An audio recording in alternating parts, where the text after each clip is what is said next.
राधा माधव कुंज बिहारी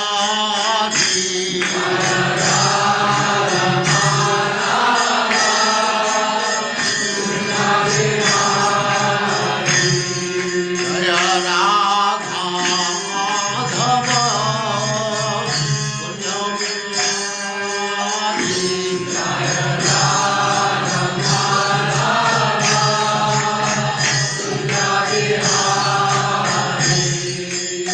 गोपीजन वल्लभ गिरिवरधारी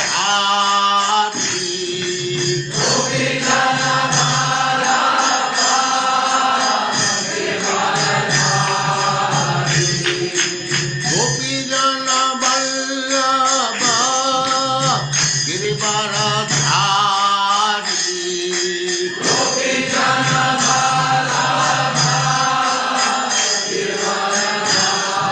जय राधा माधव कुंज बिहारी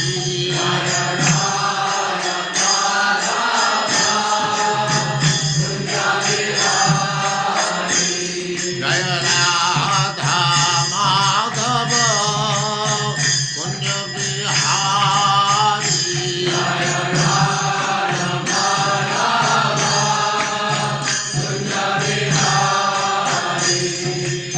गोपीजन वल्लभ गिरिवरधारी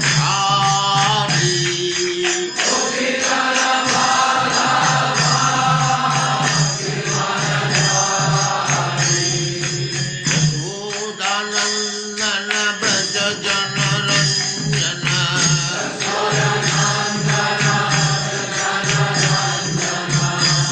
यशोदानंदन ब्रज जन रंजन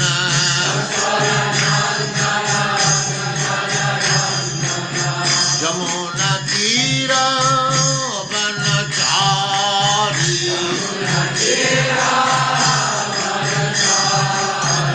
यमुना तीर वनचारी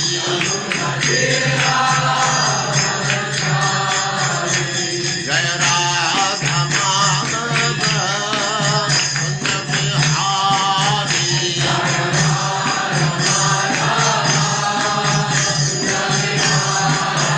जय राधा माधव कुंज बिहारी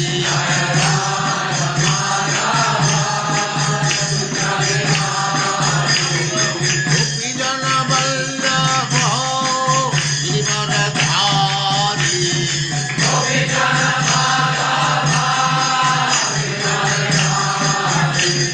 गोपीजन वल्लभ गिरिवरधारी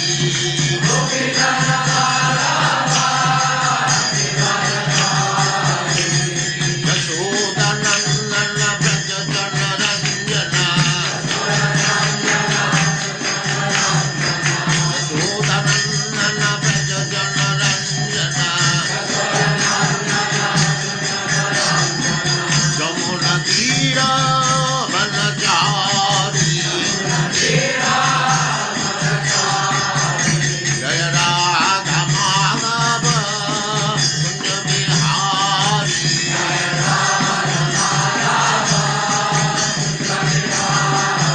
जय राधा माधव कुंज बिहारी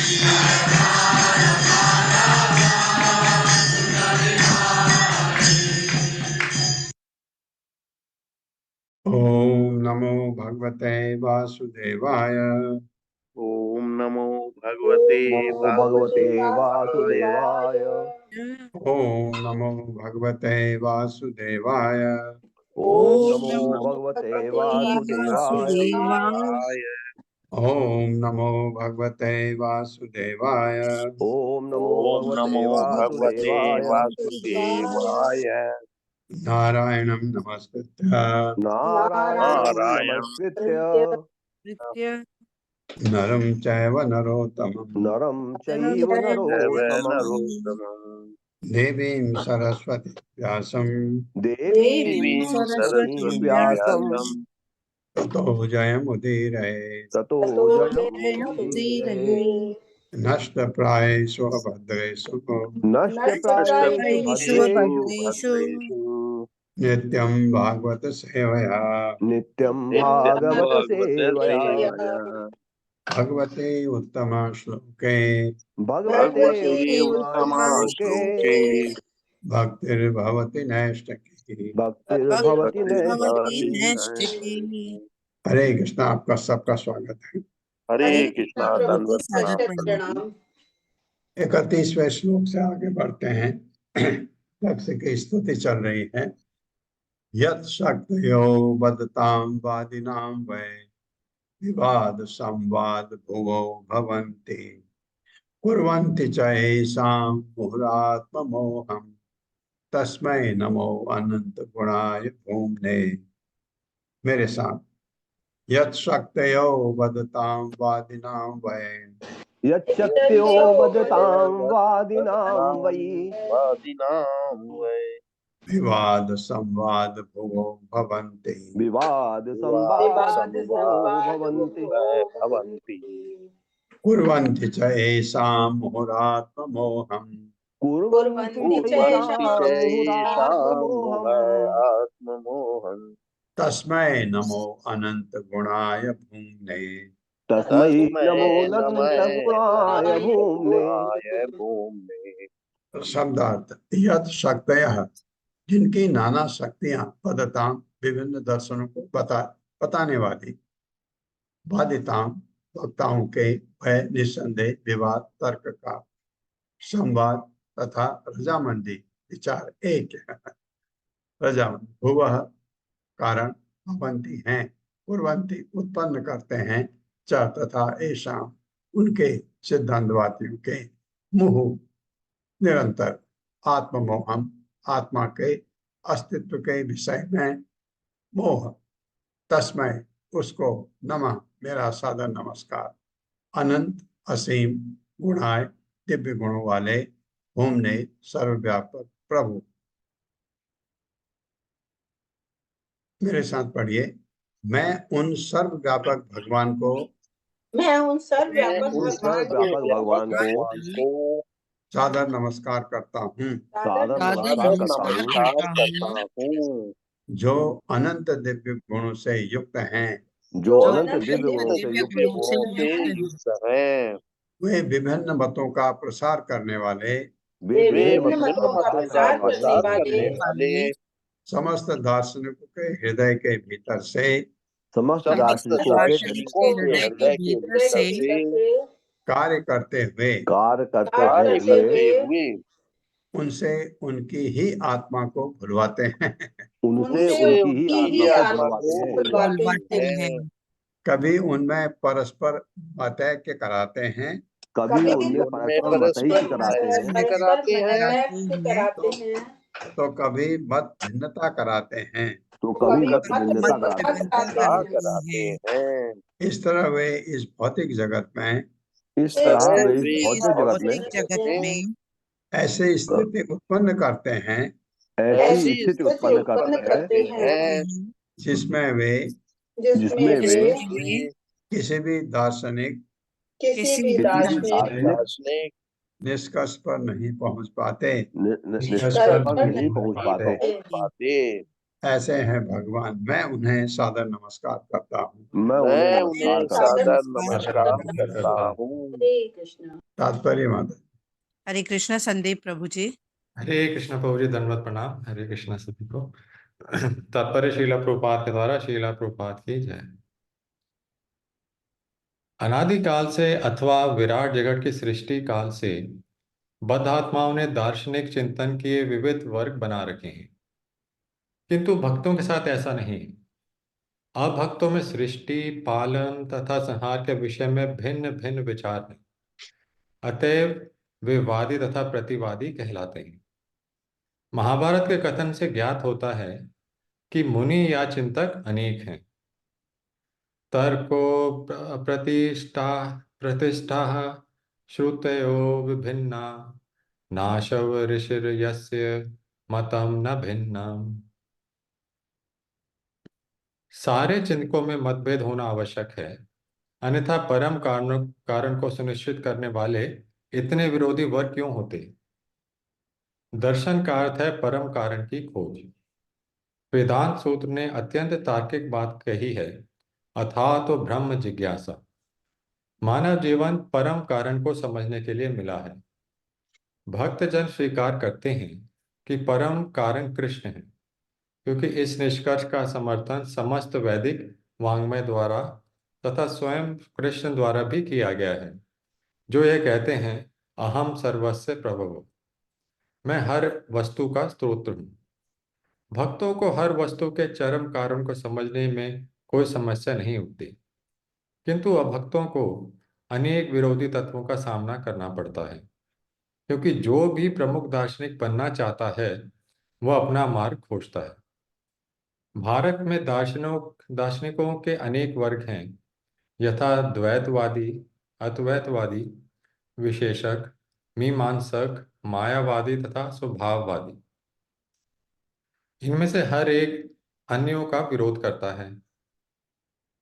इसी तरह पाश्चात्य देशों में भी अनेक दार्शनिक हैं जो सृष्टि, जीवन, पालन तथा संहार के विषय में विभिन्न दृष्टिकोण रखते हैं। अतः यह संदिग्ध तथ्य है कि सारे विश्व में असंख्य दार्शनिक हैं, जिनमें से हर एक दूसरे का खंडन करता है। अब कोई ये पूछ सकता है कि जब दर्शन का लक्ष्य एक है तो फिर इतने सारे दार्शनिक क्यों हैं? निस्संदेह परम कारण तो एक ही है, परब्रह्म।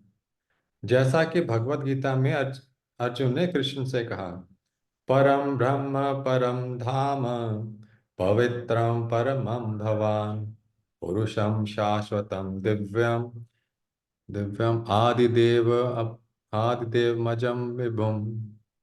आप परम भगवान, परम धाम, परम पवित्र, परम सत्य हैं। आपने नित्य दिव्य, आदि पुरुष, अजन्मा तथा सर्वव्यापी सौंदर्य हैं। किंतु अभक्त चिंतक एक परम कारण को, सर्व कारण कारण को स्वीकार नहीं करते, चूंकि वे आत्मा तथा उसके कार्यों से अनजान हैं तथा विमोहित रहते हैं।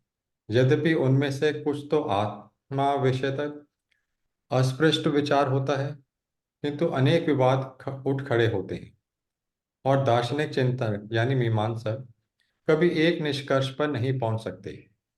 ये सारे चिंतक भगवान से ईर्ष्या करते हैं, और जैसा कि भगवत गीता में कृष्ण कहते हैं, तान हम दृश्यतः क्रूरान संसारेषु नराधमान क्षिपाय क्षिप एक सेकंड प्रभु क्षिपाय अजस्रम अशुभान आसुरी एव योनिषु आसुरीं योनि अपाना मूढ़ा जन्मानि जन्मनि माम अप्राप्यैव कौन्तेय ततो यान्ति अधमं गतिम्। जो लोग ईर्ष्यालु तथा अनिष्ट कारक हैं, जो नराधम हैं, उन्हें मैं निरंतर भव सागर में विभिन्न आसुरी योनियों में डालता रहता हूँ। हे कुंती पुत्र, ऐसे व्यक्ति आसुरी योनि में बारंबार जन्म ग्रहण करते हुए कभी मुझ तक नहीं पहुंच पाते। वे धीरे धीरे अधमतम गति में डूब जाते हैं। भगवान के प्रति ईर्ष्या करने से अभक्तगण जन्म जन्मांतर आसुरी परिवारों में उत्पन्न होते हैं। वे महान अपराधी हैं और उनके अपराधों के ही कारण भगवान उन्हें सदा मोहग्रस्त बनाए रखते हैं। कुर्वन्ति च येषां मुहुरात्म मोहम। भगवान उन्हें जानकर अंधकार में यानी आत्ममोहम रखते हैं। व्यासदेव के पिता परम विद्वान पराशर ने भगवान की व्याख्या इस प्रकार की है। ज्ञान शक्ति बल ऐश्वर्य वीर्य तेजंसी अशेषता भगावच शब्द वाच्यानि वीणा हेयर गुणादिभिः। आसुरी चिंतक भगवान के दिव्य गुणों, रूप, लीलाओं, बल, ज्ञान तथा ऐश्वर्य को नहीं समझ सकते। क्योंकि ये सभी भौतिक कल्मश से रहित हैं। ये चिंतक भगवान के अस्तित्व से ईर्ष्या करते हैं। जगत जगदाहुरीनीश्वरम, उनका निष्कर्ष यह है कि संपूर्ण विराट जगत का कोई नियंता नहीं है, बल्कि वह स्वाभाविक रूप से कार्यशील है। इस तरह से वह जन्म जन्मांतर निरंतर अंधकार में रखे जाते हैं और वे सभी कारणों के असली कारण को नहीं समझ सकते।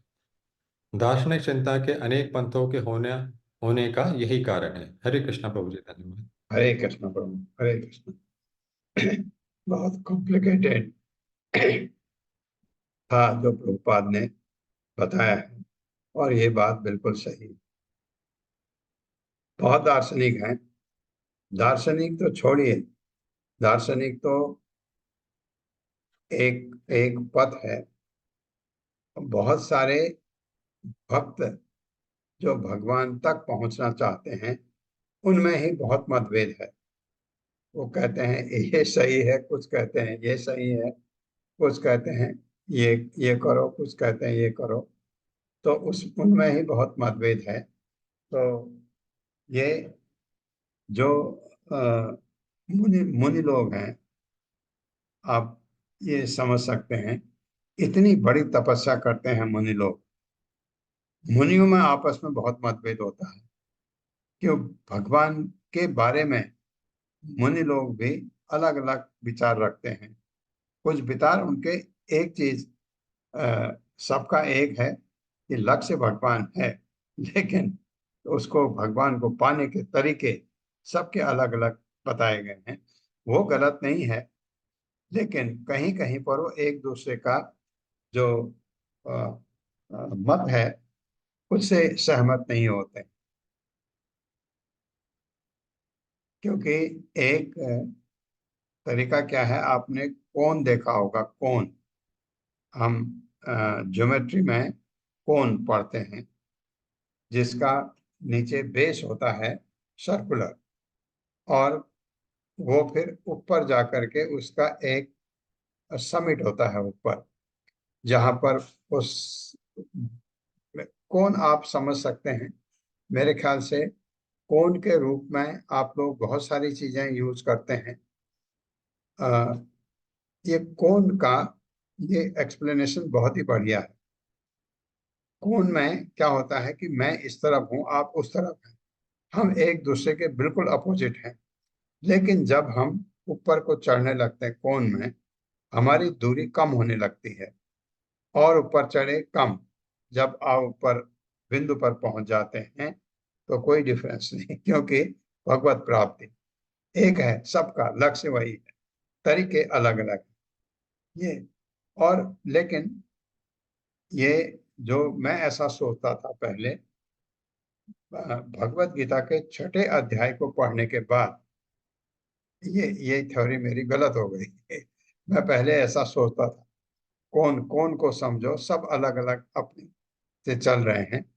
लेकिन भगवत गीता में कहा है, और लोग जो भी अपने तरीके से आ रहे हैं, वो एक जगह तक आकर के फिर वो ऊपर नहीं पहुंच सकते। ऊपर क्या है? भगवान स्वयं, वहां तक नहीं पहुंच सकते, वैकुंठ तक। तो इसलिए उनको रास्ता बदलना पड़ेगा बीच से। और रास्ता कैसे बदल सकते हैं वो देखेंगे अब, क्योंकि सब सब बहुत नजदीक हैं। कौन के जब बेस में थे आप, बहुत दूर दूर थे एक दूसरे से, और कहीं पर तो अपोजिट भी थे। लेकिन जब आप ऊपर पहुंचे, नजदीक पहुंचने वाले हैं, आप लोगों के बीच की डिस्टेंस कम हो जाती है। तो अगर कोई आपको भक्त मिले, वो कहेगा इधर आओ, हरे कृष्ण जपो, चलो साथ में। भक्त मिल जाए तो उनका कल्याण हो जाता है, वो समिट तक पहुंच सकते हैं। ये अब मैंने उसको ऐसे बनाया है। नहीं तो कौन वाला प्रिंसिपल बहुत बढ़िया है कि तरीके अलग अलग हैं सबके, लेकिन लक्ष्य एक है। और वो मतभेद कब कम होता है? जब भगवान के हम बहुत नजदीक पहुंचने वाले होते हैं। जब आप भक्ति करते हैं, आज आपको इतना ज्ञान हो चुका है कि आपके बहुत सारे लोगों से जो बहुत मतभेद थे पहले, वो मतभेद अब कम हो जाते हैं। आपको लगता है लक्ष्य इनका भी भगवान भगवत प्राप्ति है, लेकिन इनका तरीका जो है अब लगता है बहुत अच्छा नहीं है। आप क्या सोचते हैं, अष्टांग योग कितना कठिन है? कर सकते हैं हम? बिल्कुल नहीं। अष्टांग योग आपने कर भी लिया, अगर भगवत प्राप्ति हो सकती है? बिल्कुल नहीं। वैकुंठ जा सकते हैं? बिल्कुल नहीं। कहाँ जा सकते हैं? भगवान में लीन हो सकते हैं। हाँ, आप ब्रह्म ज्योति तक जा सकते हैं और तपस्या करेंगे, परमात्मा को अपने हृदय में ला सकते हैं या परमात्मा को पा सकते हैं। लेकिन ईश्वर भगवान को प्राप्त करने के लिए एक ही तरीका है, भक्ति। और भक्ति सरल भी है। तो ये पहले अटपटा लगता था, क्योंकि जो लोग इतनी बड़ी तपस्या करते हैं वो क्यों क्यों मानेंगे हमारा तरीका सही है? वो तो ये कहेंगे इतने गंदे हैं ये लोग, हाथ में माला जपते हैं। और सही है, कुछ लोग गंदे भी हो सकते हैं, अपने को स्वच्छ नहीं रखते और माला जपते हैं, ऐसा हो सकता है। कुछ लोग झूठ भी बोलते हैं, माला भी जपते हैं, ऐसा भी हो सकता है।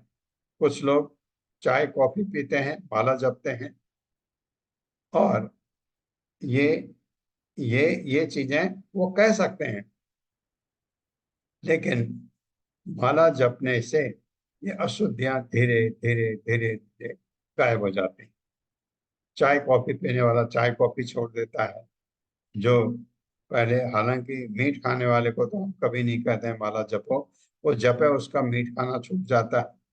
तो ये इतना शक्तिमान है क्योंकि उनको इसका अनुभव नहीं है। उन्होंने चैतन्य महाप्रभु के बारे में पढ़ा ही नहीं। ये दुर्भाग्य है, लेकिन नहीं पढ़ा। चैतन्य महाप्रभु ने कहा कलयुग में ये करो, तो उनको नहीं पता है। उनको आप बोलेंगे, वो कहेंगे नहीं, ये तो कॉम्प्रोमाइज हो गया। तपस्या के बगैर भगवान कैसे प्राप्त कर सकते हैं? और इतनी महान तपस्या उनकी, बहुत ही महान तपस्या। पहले तो उस आसन में आप अपने को बैठिए, धीरे धीरे फिर आप जो अष्टांग योग के 8 सोपान हैं उनको धीरे धीरे प्राप्त करके असंभव लगता है। और उसी आसन में आपको रहना है, वो बहुत ही कठिन है। तो सबसे सरल जो तरीका है भक्ति का तरीका, ये ये ये चीज जो प्रभुपाद यहाँ कहना चाह रहे हैं कि ये भिन्नता रहेगी। इस भिन्नता से एक फायदा अवश्य है कि हर एक का अपना अपना मत देने से कुछ तो ज्ञान होता है उनको। अगर वो मेरे से डिफर करते हैं, आपसे डिफर करते हैं, लेकिन उनको ये तो पता लग गया भक्ति में होता क्या है ये पता लग गया उनको, तो ये भी बहुत अच्छी बात है। क्योंकि जब तक आप किसी चीज पर डिस्कशन नहीं करते, आप वार्तालाप नहीं करते, तो आपको दूसरे का मत नहीं पता होता है, दूसरा क्या कह रहा है ये नहीं पता होता। और जब आप बहुत ज्यादा डिस्कशन करते हैं तो आपको लगता है कहाँ कहाँ हमारी समानता है। ये उसका एडवांटेज है। अस्ति इति न अस्ति इति, अस्ति इति मतलब अस्ति इति, अस्ति इति न अस्ति इति च विस्तुनिष्ठयो। ये र नहीं है, रे है नीचे, ये र ऊपर चला गया क्योंकि निष्ठयो में विसर्ग डाल दिया, तो ये एक हो जाएगा। एकस्थो भिन्न विरुद्ध धर्मणो अवेक्षितम किंचन योग सांख्यो समम परम ही अनुकूलम बृहत् तत्। मेरे साथ पढ़िए। अस्ति इति न अस्ति इति च वस्तुनिष्ठयो अस्ति अस्ति इति इति नास्ति नास्ति इति च वस्तुनिष्ठयो एकस्थयो भिन्न विरुद्ध धर्मणो एकस्तयोर्भिन्नविरुद्धधर्मणोः अवेक्षितम किंचन योग सांख्यो अवेक्षितं किंचन योगसांख्ययोः समम परम ही अनुकूलम बृहत् तत्। समं परं ह्यनुकूलं बृहत्। शब्दार्थ है अस्ति है इति इस प्रकार न नहीं, अस्ति है इति इस प्रकार च तथा वस्तुनिष्ठयो परम कारण से ज्ञान का अनुयायी एकस्तयो एक ही विषय ब्रह्म को स्थापित करने से युक्त भिन्न अलग दिखाते हुए विरुद्ध धर्मणों तथा विरोधी अवेक्षितम अनुभूत किया।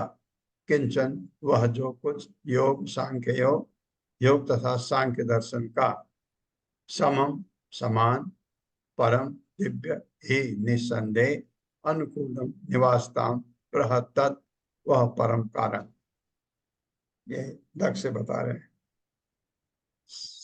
मेरे साथ पढ़िए। संसार में दो वर्ग हैं, संसार में दो वर्ग है, दो वर्ग है, आस्तिक तथा नास्तिक।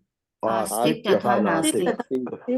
परमात्मा को मानने वाला आस्तिक, परमात्मा को मानने वाला आस्तिक संपूर्ण योग में संपूर्ण योग में आध्यात्मिक कारण को पाता है, आध्यात्मिक कारण को पाता है, किंतु भौतिक तत्वों का मात्र विश्लेषण करने वाला किंतु भौतिक तत्वों का मात्र विश्लेषण करने वाला सांख्य धर्मी सांख्य धर्मी निर्विशेष बात के निष्कर्ष को प्राप्त होता है। निर्विशेष बात के निष्कर्ष को प्राप्त होता है। हाँ, ये सांख्य योग वो है जिसका प्रभुपाद हमेशा कहते हैं सतर्क रहो, ये सांख्य योग मत पढ़ो। कौन सा? जो खाली पदार्थों का विश्लेषण करते हैं, सांख्य योग। और हमको कौन सा सांख्य योग पढ़ना है?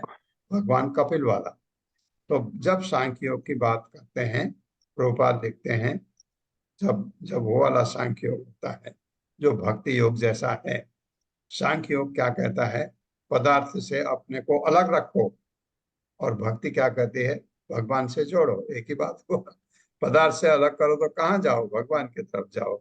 ये तो है जो सांख्य योग भगवान कपिल का है। तो प्रभुपाद लिखते हैं, दूसरा भी कपिल था एक, प्रभुपाद लिखते हैं सन ऑफ देवूति।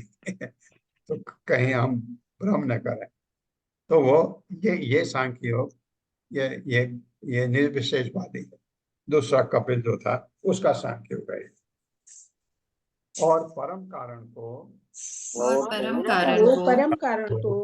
चाहे वो भगवान हो, चाहे वो भगवान हो, परमात्मा हो या ब्रह्म ही क्यों ना हो, ब्रह्म ही क्यों न हो, स्वीकार नहीं करता। स्वीकार नहीं करता। ये सांख्य योग वाला जो निर्विशेष बात। उल्टे वह भौतिक प्रकृति के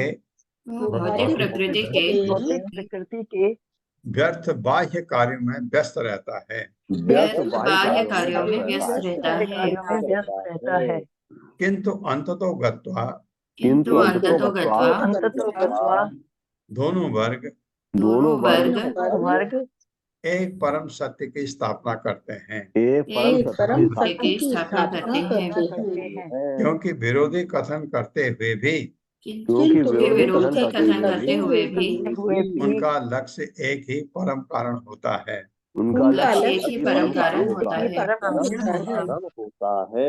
वे दोनों ही जिस एक पर ब्रह्म के पास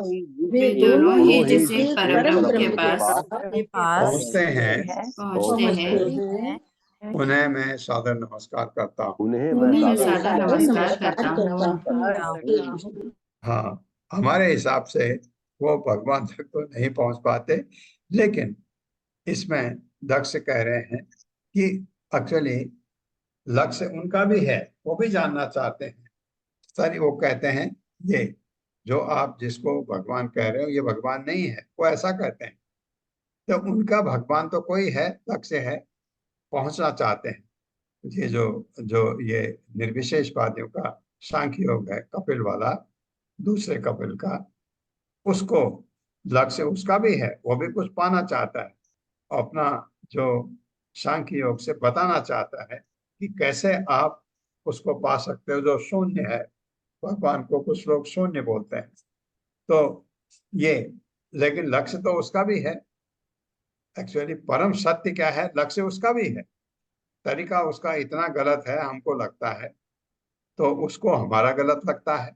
तो ऐसा व्यवस्था जो कराते हैं भगवान, इतने विभिन्न लोगों को विभिन्न मत उनके दिमाग में डालते हैं, और ऐसे ऐसे इन दोनों परम ब्रह्म के पास पहुंचते हैं। वो भी कहीं पहुंचता होगा, तो उन्हें मैं सादर, ऐसे भगवान को मैं सादर नमस्कार करता हूँ। तात्पर्य माता जी। हरे कृष्णा अशोक प्रभु जी। हरे कृष्ण माता जी, हरे कृष्ण प्रभु जी, दंडवत प्रणाम। शीला प्रभुपाद जी की जय। शीला प्रभुपाद जी द्वारा तात्पर्य। वस्तुतः इस तर्क के दो पक्ष हैं। कुछ कहते हैं ब्रह्म के आकार नहीं होता अर्थात निराकार, और अन्य कहते हैं कि ब्रह्म के आकार है अर्थात साकार। अतः आकार शब्द उभयनिष्ठ है। यद्यपि कुछ इसे स्वीकार करते हैं अस्ति या आस्तिक, जबकि अन्य लोग इसका निषेध करने का प्रयास करते हैं नास्ति अथवा नास्तिक। चूंकि भक्त आकार को मानता है जो दोनों के लिए उभयनिष्ठ है, अतः वो आकार को सादर नमस्कार करता है, भले ही अन्य लोग तर्क वितर्क करते रहे कि ब्रह्म के आकार है या नहीं।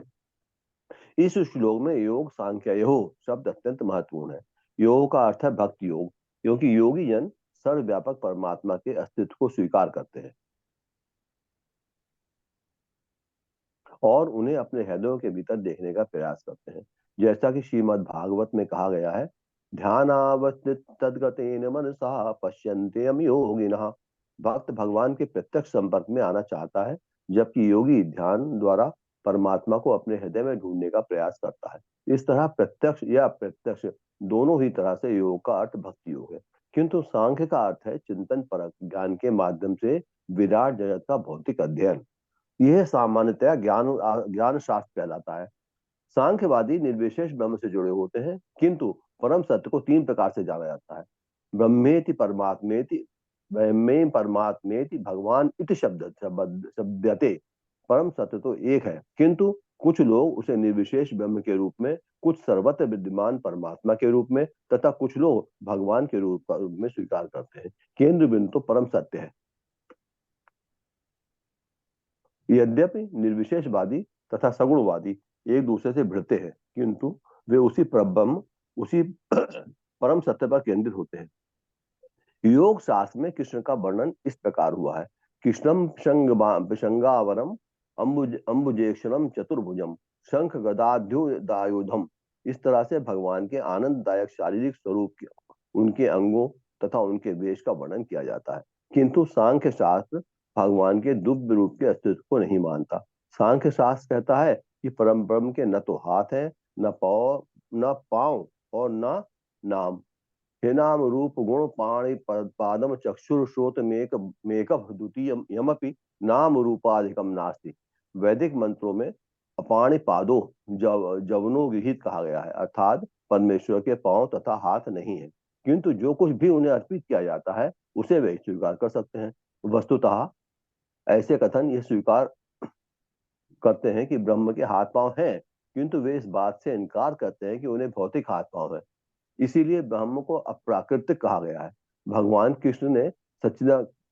कृष्ण के सच्चिदानंद विग्रह है ऐसा रूप जो नित्यता, ज्ञान तथा आनंद रूप है, भौतिक रूप नहीं है। सांख्यवादी या ज्ञानी भौतिक रूप को नहीं मानते, और भक्तगण भी भली भांति जानते हैं कि परम सत्य भगवान के कोई भौतिक रूप नहीं है। ईश्वर परमा कृष्ण सच्चिदानंद विग्रह आनंदिरादिर गोविंद सर्व कारण कारणम। गोविंद कहलाने वाले कृष्ण परम नियंता है। उनका शरीर नित्य आनंदमय तथा आध्यात्मिक है। वे सबों के उद्गम है, उनका कोई अन्य उद्गम नहीं है, क्योंकि वे समस्त कारणों के आदि कारण है। बिना हाथ पांव वाले ब्रह्म की धारणा तथा हाथ पांव युक्त ब्रह्म की धारणा स्पष्टतः विरोधी, परस्पर विरोधी है, किंतु दोनों ही परब्रह्म पुरुष के विषय में एक ही सत्य पर जाकर मिल जाती है। इसलिए यहाँ पर प्रयुक्त वस्तुनिष्ठ हो शब्द ये सूचित करता है कि योगी तथा सांख्यवादी दोनों ही सत्यता पर विश्वास करते हैं, किंतु वे भौतिक तथा आध्यात्मिक पहचानों के विभिन्न दृष्टिकोणों से उसके विषय में वाद विवाद करते हैं। परब्रह्म या बृहत उभयनिष्ठ बिंदु है। सांख्यवादी तथा योगी दोनों ही उसी एक ब्रह्म स्तर पर स्थित है, किंतु अपने भिन्न दृष्टिकोणों के कारण उनमें भेद है। भक्ति शास्त्र में दिए गए निर्देश सही दिशा को इंगित करते हैं, क्योंकि भगवत गीता में भगवान कहते हैं भक्त्या माम भिजानाति, एकमात्र भक्ति द्वारा मैं जाना जा सकता हूँ। भक्तगण जानते हैं कि परम पुरुष के कोई भौतिक रूप नहीं है, जबकि ज्ञानी भौतिक रूप का केवल निषेध करते हैं। अतएव मनुष्य को भक्ति मार्ग की शरण लेनी चाहिए, तभी हर बात स्पष्ट हो सकेगी। ज्ञानी लोग विराट रूप पर मन को एकाग्र करते हैं। जो लोग नितांत भौतिकवादी हैं, उनके लिए प्रारंभ में ये अच्छी प्रणाली है, किंतु लगातार विराट रूप के विषय में सोचने की आवश्यकता नहीं है। जब अर्जुन को कृष्ण का विराट रूप दिखाया गया तो उसने उसे देखा, किंतु वो उसे निरंतर देखना नहीं चाहता था। अतएव उसने भगवान से प्रार्थना की कि वे अपने आदि द्विभुजी कृष्ण का रूप धारण कर ले। निष्कर्ष यह है कि विद्वानों को भगवान के आध्यात्मिक रूप पर भक्तों की मन एकाग्रता में कोई विरोधाभास नहीं दिखता। ईश्वरः परमः कृष्णः सच्चिदानंद विग्रह। इस प्रसंग में शील माध्वाचार्य कहते हैं कि अल्पज्ञ भक्त जन सोचते हैं कि उनका निष्कर्ष अंतिम है, किंतु पूर्णतया विद्वान होने से भक्तगण ये समझ सकते हैं कि भगवान चरम लक्ष्य है।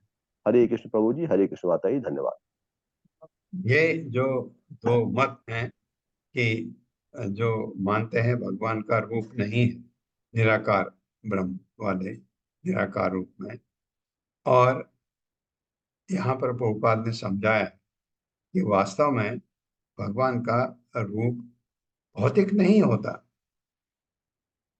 जब भगवान अवतार लेते हैं, आते हैं, तो कोई भी रूप धारण करते हैं, लेकिन भगवान कृष्ण, भगवान राम जब आए तो उन्होंने मनुष्य के रूप में, जैसे हम लोग हैं वही रूप में आए।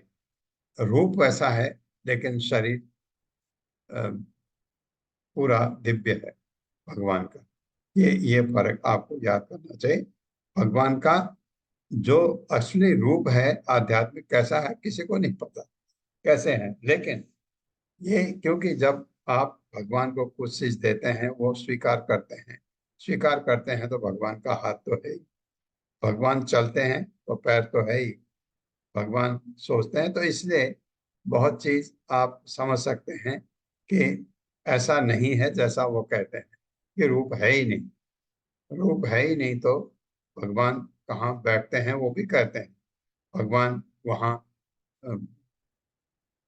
कुछ लोग तो जो बैकुंठ के बारे में जानते ही नहीं वो स्वर्ग कहते हैं, स्वर्ग में बैठते हैं, उनकी गद्दी है। अरे गद्दी है तो बैठने वाला भी तो होना चाहिए। तो ये चीज है, लेकिन यहाँ तक एक चीज प्रभुपाद बताते हैं, लक्ष्य उनका भी है परम सत्य। लक्ष्य हमारा भी परम सत्य है। हमारा ये तरीका है, उनका अपना एक तरीका है, लेकिन उस तरीके से हमको बहुत सावधान रहना है, इसलिए क्योंकि हम रास्ता भटक जाएंगे। इसलिए प्रभुपाद बार बार लिखते हैं कि मायावाद से दूर रहो, क्योंकि जितना आपने हासिल किया वो सब शून्य हो जाएगा। इसलिए मायावाद की तरफ कभी जाना ही नहीं है, ये प्रभुपाद कहते हैं। तो ये भगवान का रूप वास्तव में है कैसा हमें क्या पता है, क्यों हम तो बैकुंठ गए ही नहीं। तो बैकुंठ जो गया हो आए तो वो बता सकता है।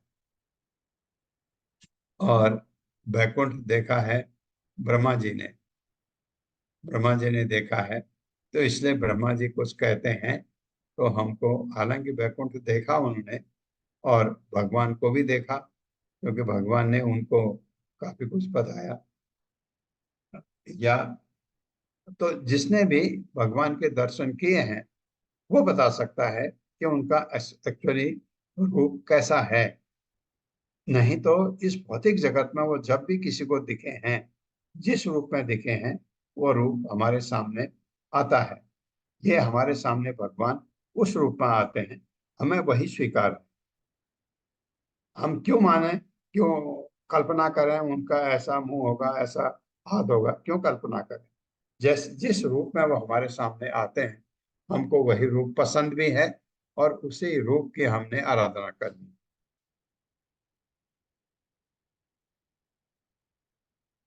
यो न अनुग्रह अर्थम भजताम पाद मूलम अनाम रूपो भगवान अनंतः नामानि रूपाणि च जन्म कर्म भी तेजे समह्यम परमः प्रसीदतु। मेरे साथ यो अनुग्रह अर्थम भजताम पादमूलम यो अनुग्रहार्थं भजतां भजतां पादमूलम् पादमूलम् अनाम रूपो भगवान अनंत अवनामरूपो भगवान् अनन्तः नामानि रूपाणि च जन्म कर्मभिः नामानि रूपाणि च जन्म कर्मभिः भेजे समय्यं परमः प्रसीदतु भेजे भेजे समह्यं समह्यं परमः प्रसीदतु। प्रसीदतु। शब्दार्थ है यह जो भगवान अनुग्रह अर्थम अपनी अहेतु की कृपा दिखाने के लिए भजताम उन भक्तों को जो सदैव भक्ति करते हैं पाद मूलम उनके दिव्य चरण कमलों को अनाम किसी भौतिक नाम के बिना रूप है या भौतिक रूप भगवान भगवान अनंत असीम सर्वव्यापक तथा नित्य विद्यमान नामानि दिव्य नाम रूपाणि दिव्य रूप च भी जन्म कर्म भी दिव्य जन्म तथा कर्मों के साथ भेजे प्रकट करता है सह वह मह्यम मुझ पर परम परम प्रसिद्ध कृपालु है। तो दक्ष ने इतना ज्ञान हमको दिया, देखिए भगवान से प्रार्थना करते हैं तो हर जगह जो भी कुछ करते हैं हमें ज्ञान प्राप्त होता है। भागवतम में मेरे साथ पूर्ण पुरुषोत्तम भगवान पूर्ण पुरुषोत्तम भगवान जो कि अचिंत रूप से ऐश्वर्यवान है, जो कि अचिंत्य रूप से ऐश्वर्यवान है, जो सारे भौतिक नामों जो सारे भौतिक नामों रूपों तथा लीलाओं से रहित हैं, तथा लीलाओं से रहित हैं। उनका कोई भौतिक नाम नहीं, कोई भौतिक रूप नहीं, उनकी कोई भी लीला भौतिक नहीं है, तथा जो सर्वव्यापक हैं, तथा जो सर्वव्यापक है, उन भक्तों पर विशेष रूप से कृपालु रहते हैं, उन भक्तों पर विशेष रूप से कृपालु रहते हैं, जो उनके चरण कमलों की पूजा करते हैं, जो उनके चरण कमलों की पूजा करते हैं। इस तरह वे विभिन्न लीलाओं सहित इस तरह वे विभिन्न लीलाओं सहित दिव्य रूपों दिव्य रूप में तथा नामों को प्रकट करते हैं। तथा नामों को प्रकट करते हैं। ऐसे भगवान जो सच्चिदानंद विग्रह हैं, ऐसे भगवान जो सच्चिदानंद विग्रह है, मुझ पर कृपालु मुझ पर कृपालु हो। ये कह रहे दक्ष से तात्पर्य माता जी। हरे कृष्णा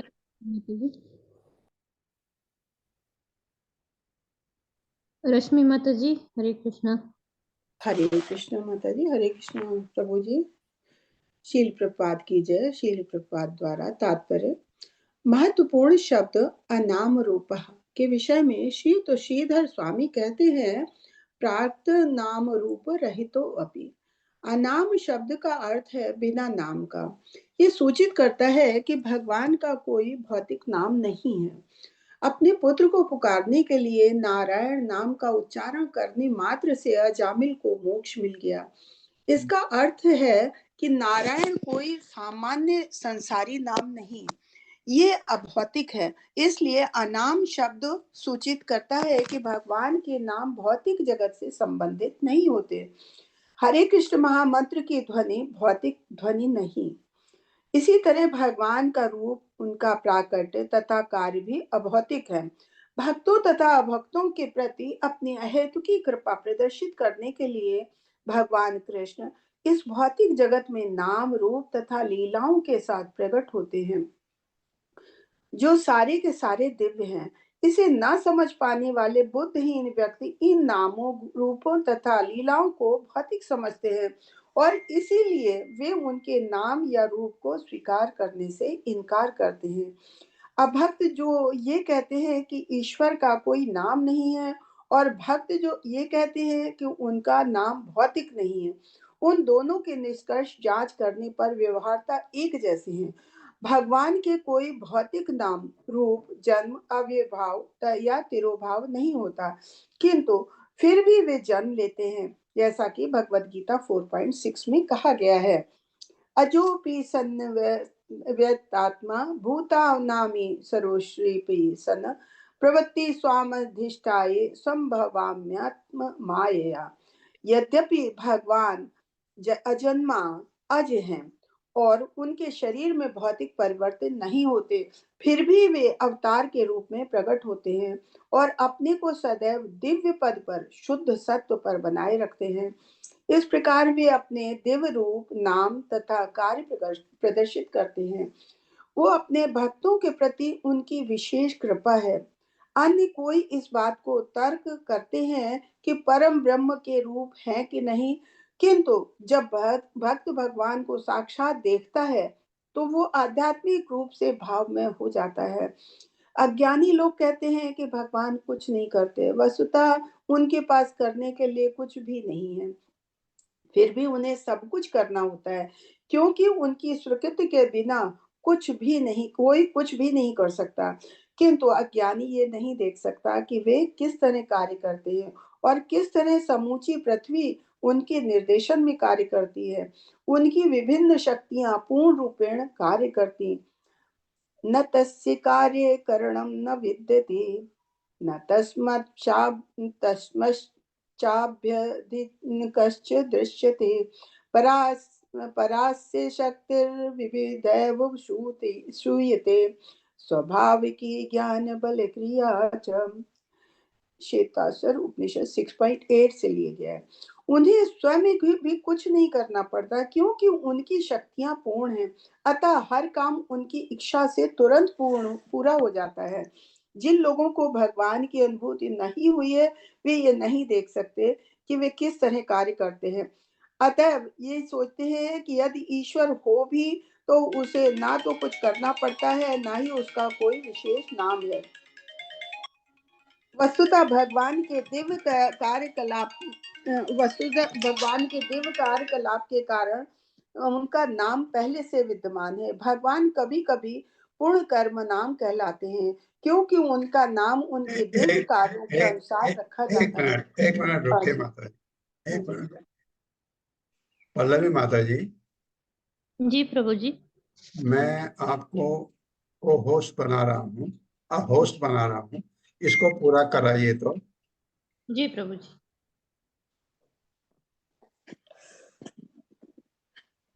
पढ़ूं? एक मिनट माता जी, एक मिनट माता जी। ओके। करनी है प्रभु जी मुझे।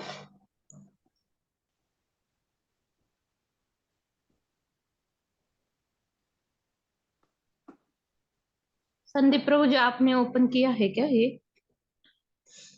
माता जी मेरा उसमें एक्चुअली वेदा पेज पे है। ठीक है, मैं के द्वारा वस्तुतः भगवान के दिव्य कार्यकलापों के कारण उनका नाम पहले से विद्यमान है। भगवान कभी कभी गुण कर्म नाम कहलाते हैं, क्योंकि उनका नाम उनके दिव्य कार्यों के अनुसार रखा जाता है। उदाहरणार्थ, कृष्ण का अर्थ है सर्व आकर्षक। यह भगवान का नाम है, क्योंकि उनके दिव्य गुण उन्हें अति आकर्षक बनाते हैं।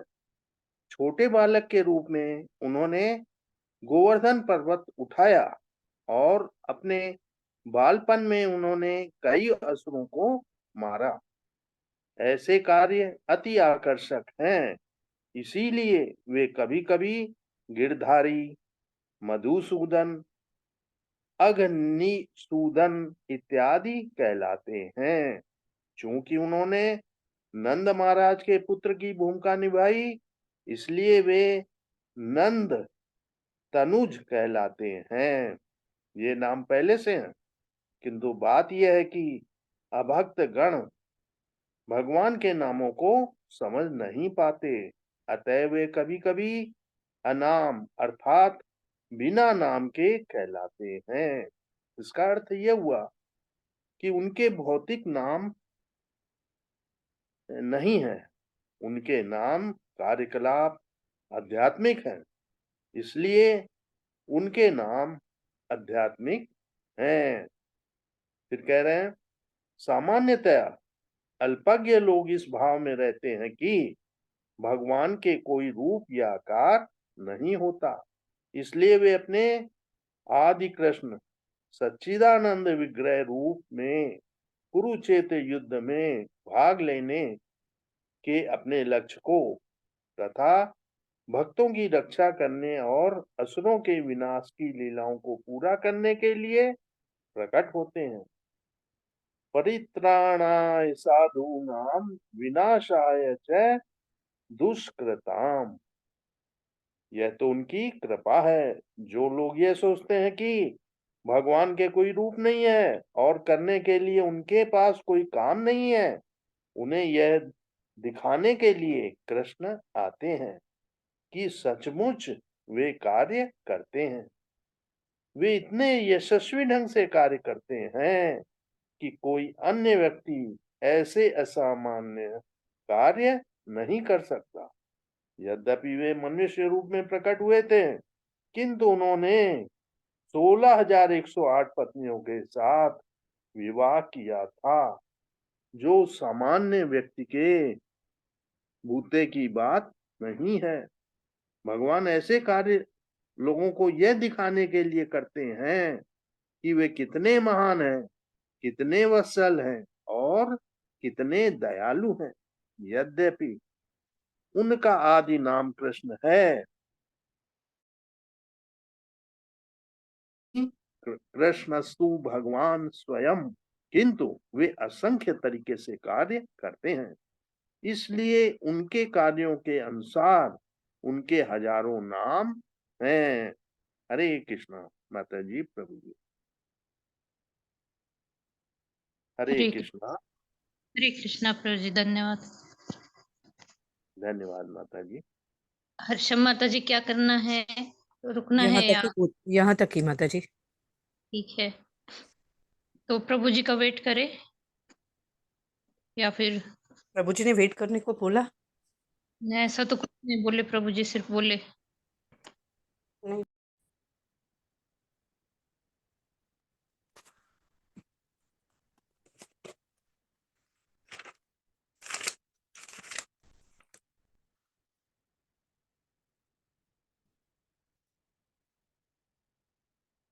हरे कृष्णा।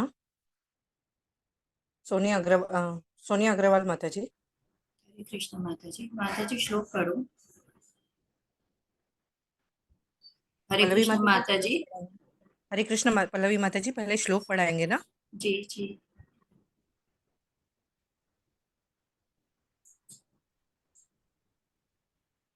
मैं पढ़ाऊं माता जी जब तक वो शेयर कर रहे? हाँ हाँ, पढ़ाइए माता जी, कोई नहीं। प्रभु जी आ गए माता जी। हाँ, हरे प्रभु जी आ कृष्ण गए माता जी। हरे कृष्ण हरे कृष्ण। हरे सॉरी।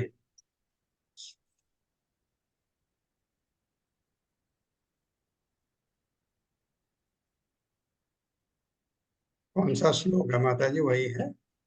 नहीं प्रभु जी, 34 नेक्स्ट अभी 34 स्टार्ट होगा। एक मिनट। हाँ, 34। जी जी प्रभु क्या जी, ये पढ़ाना है। 33 क्या वो माता जी ने नहीं पढ़ा? कोई और पढ़ रहा था? जी प्रभु जी, हो गया, पढ़ लिया। अच्छा। सुधीर प्रभु जी ने कंप्लीट किया। ओके। यह प्राकृतय ज्ञान पथः जनानां यथा आशयं देह गतो विभाति यथा अनिलः पार्थिवम् आसुतो गुणम् स ईश्वरो मे कुरुतां मनोरथम्। मेरे साथ पढ़िए। यह प्राकृतः ज्ञान पथः जनानां यहाँ ज्ञानपथैर्जनानां यथा आशयं देह गतो विभाति यथाशयं देहगतो विभाति यथा अनिलः पार्थिवम् आश्रितो गुणम् यथा पार्थिवमाश्रितो गुणम् स ईश्वरो मे कुरुतां मनोरथम्। ईश्वरो मे कुरुतां मनोरथम्। शब्दार्थ है, यह जो प्राकृत है निम्न श्रेणी के ज्ञान पथ है, पूजा के मार्ग द्वारा जनानाम जीवों के यथा आशयम इच्छा के अनुसार देहगतः हृदय के भीतर स्थित विभाति प्रकट होता है, तथा जिस तरह अनिल वायु पार्थिवम पृथ्वी का आश्रित प्राप्त करते हुए गुण गंध तथा रंग इत्यादि सह वह ईश्वर भगवान में मेरा पूर्णतम पूरा करे मनोरथम भक्त के लिए इच्छा। क्या बढ़िया है। मेरे साथ पढ़िए। जिस तरह वायु जिस तरह वायु भौतिक तत्वों के विविध गुण तथा यथा भौतिक तत्वों के विविध गुण यथा गुण तथा धूल की गंध या वायु में धूल के मिश्रण से फूल की गंध या वायु में धूल के मिश्रण से उत्पन्न विभिन्न रंग विभिन्न रंग अपने साथ लाती है। अपने साथ ले जाती है। हाँ, जब हवा चलती है वो अपने साथ ये चीज लाती है। जब फूल की खुशबू कहीं है आपको नहीं पता, वहां से आपके पास आ रही है, और उसी तरह से सुगंध, उसी तरह से धूल हवा आपको लाते, उसी तरह भगवान मनुष्य की इच्छाओं के अनुसार उसी तरह भगवान भगवान मनुष्य की इच्छाओं के अनुसार पूजा की निम्नतर प्रणालियों के माध्यम से पूजा की निम्नतर प्रणालियों के माध्यम से प्रकट होते हैं। प्रकट होते हैं।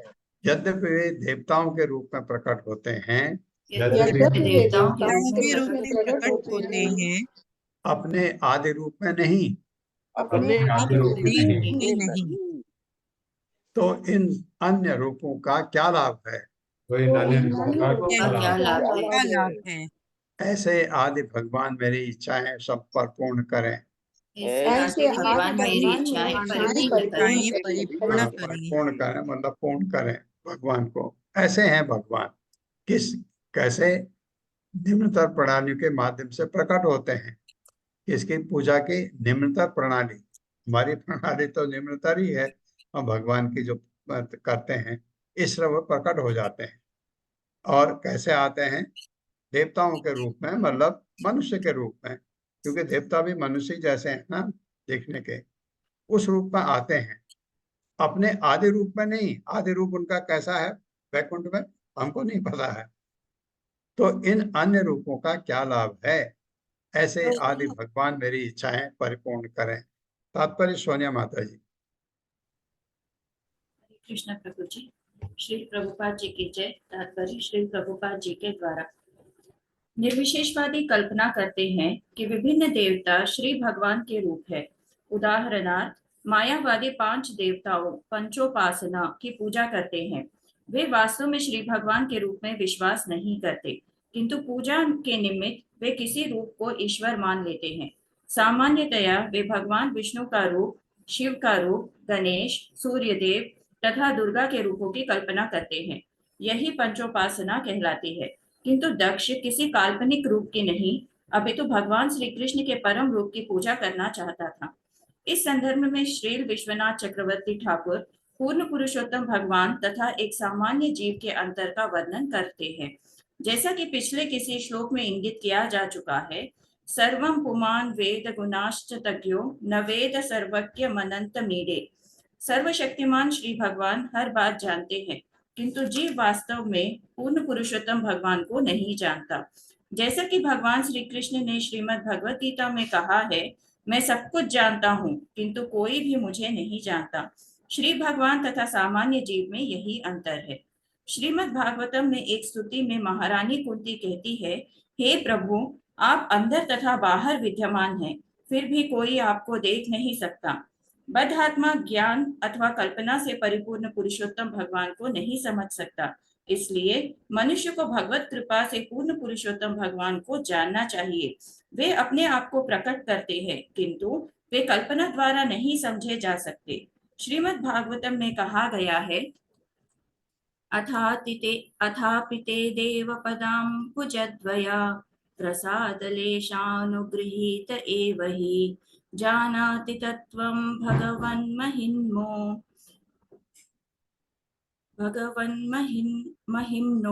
न चान्य एको अपि चिरं विचिन्वन्। हे प्रभु, यदि किसी को आपके चरण कमलों की कृपा को लेशांश भी प्राप्त हो जाए तो वह आपकी महानता को समझ सकता है। पर जो लोग पूर्ण पुरुषोत्तम भगवान को समझने हेतु कल्पना करते हैं, वे आपको नहीं जान पाते, भले ही वे अनेक वर्षों तक वेदों का अध्ययन क्यों न करते रहे। यह शास्त्र का निर्णय है। एक सामान्य व्यक्ति बहुत बड़ा दार्शनिक हो सकता है और यह कल्पना कर सकता है कि परम सत्य क्या है, उनका रूप क्या है और वे कहाँ पर विद्यमान है, किंतु वह इन सत्यों को समझ नहीं सकता। सेवोन्मुखे ही जिह्वादो स्वयमेव स्फुरत्यदः। केवल भक्ति के द्वारा मनुष्य पूर्ण पुरुषोत्तम भगवान को समझ सकता है।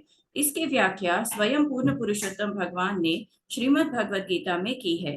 भक्त्या माम अभिजानाति यावान्याश्चास्मि तत्त्वतः। एकमात्र भक्ति से पूर्ण पुरुषोत्तम भगवान को यथारूप में जाने जा सकते हैं। अज्ञानी लोग श्री भगवान के रूप के विषय में कल्पना करना या उनके रूप को गढ़ना चाहते हैं, किंतु भक्तगण वास्तविक भगवान की पूजा करना चाहते हैं। इसलिए दक्ष स्तुति करता है, कोई चाहे आपको साकार, निर्विशेष या काल्पनिक सोचे, किंतु मैं आपसे प्रार्थना करना चाहता हूँ कि वास्तव में आप जिस रूप में हैं, उसी रूप में दर्शन पाने की मेरी इच्छा पूर्ण करें। श्री विश्वनाथ चक्रवर्ती ठाकुर टीका करते हैं कि यह श्लोक विशेषतया उन निर्विशेषवादियों के लिए है जो यह सोचते हैं कि वे स्वयं सर्वोपरि है, क्योंकि जीव तथा ईश्वर में कोई भेद नहीं है। मायावादी दार्शनिक सोचता है कि केवल एक परम सत्य है और वह भी वही परम सत्य है। वस्तुतः यह ज्ञान नहीं अपितु मूर्खता है, और यह श्लोक विशेष रूप से ऐसे मूर्खों के निमित्त है जिनके ज्ञान को माया ने हर लिया है। मायया पहृत ज्ञानः। श्रील विश्वनाथ चक्रवर्ती ठाकुर कहते हैं कि ऐसे ज्ञानी मानी न लोग अपने आप को उन्नत मानते हैं, लेकिन वास्तव में वे अज्ञानी होते हैं। इस श्लोक के विषय में श्री मध्वाचार्य कहते हैं, स्वदेहस्थं हरिं प्राहुरधमा जीवमेवतु मध्यमाश्चाप्य निर्नीतं जीवात् भिन्नं जनार्दनम्। मनुष्य 3 प्रकार के होते हैं, अधम, मध्यम तथा उत्तम। उत्तम सोचते हैं कि ईश्वर तथा जीव में कोई अंतर नहीं है, केवल इसकी कि जीव उपाधियों के अधीन है, जबकि परम सत्य की कोई उपाधि नहीं होती। ये अधम सोचते हैं माता जी, अधम सोचते हैं कि अधम सोचते हैं कि ईश्वर तथा जीव में कोई अंतर नहीं है, केवल इसके कि जीव उपाधियों के अधीन है, जबकि परम सत्य की कोई उपाधि नहीं होती। उनके मत से जो ही भौतिक शरीर की उपाधियां विलीन हो जाती हैं, जीव ब्रह्म से मिल जाता है।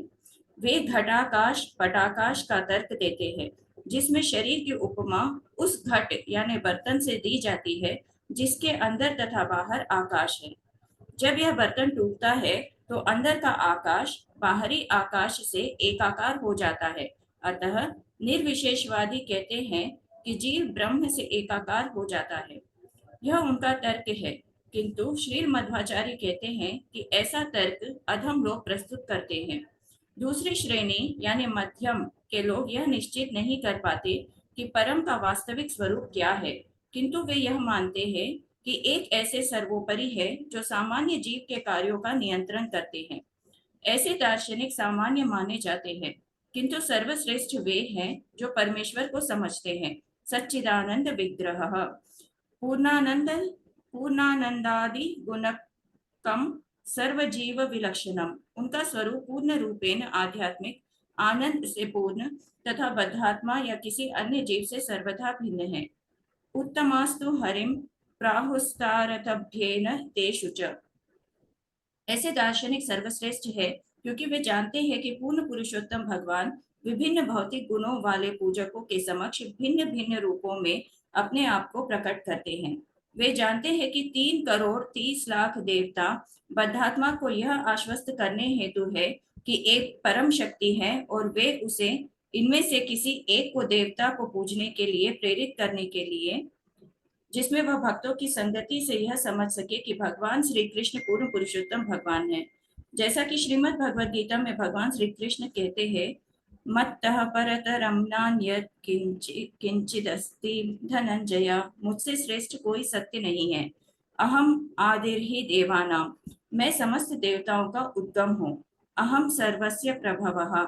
मैं सबसे, यहाँ तक कि ब्रह्मा, शिव तथा अन्य देवताओं से भी श्रेष्ठ हूँ। ये सब शास्त्र के निष्कर्ष है। और जो व्यक्ति इन निष्कर्षों को स्वीकार करता है उसे उच्च कोटि का दार्शनिक माना जाना चाहिए। ऐसा दार्शनिक जानता है कि श्री भगवान देवताओं के स्वामी हैं। देव देवेश्वरम सूत्रमानंदम प्राणवेदिनः। हरे कृष्ण प्रभु जी। हरे कृष्ण माता जी, बहुत अच्छी तरह से आपने देखा होगा प्रभुपाद ने इतना बड़ा तात्पर्य लिखा है इन श्लोकों में, 31, 32, 33, 34, बहुत बड़ा, क्योंकि दक्ष ने बात ही ऐसे लिखी है जिसमें उनको समझाना पड़ा। प्रभुपाद समझा रहे हैं कि कितने तरह के लोग हैं, किनकी अपने अपने क्या धारणा है और क्या सही है ये मानते हैं, ताकि आप भक्ति से विचलित ना हो, भक्ति मार्ग से विचलित ना हो। ओम अज्ञान तिम्रांधस्य ज्ञानांजन शलाकया चक्षुरुन्मिलितं तस्मै श्री गुरुवे नमः। नमः विष्णुपादाय कृष्णप्रेष्ठाय भूतले श्रीमते भक्तिवेदांत स्वामिनिते नामिने। नमस्ते सरस्वती देवे गौरवाणी प्रचारिणे निर्विशेष शून्यवादी पाश्चात्य देशतारिणे। जय हो श्री कृष्ण चैतन्य प्रभु नित्यानंद श्री अद्वैत गदाधर शिवासादि गौर भक्तवृंद। हरे कृष्णा कृष्ण कृष्णा हरे हरे, हरे राम राम राम हरे हरे।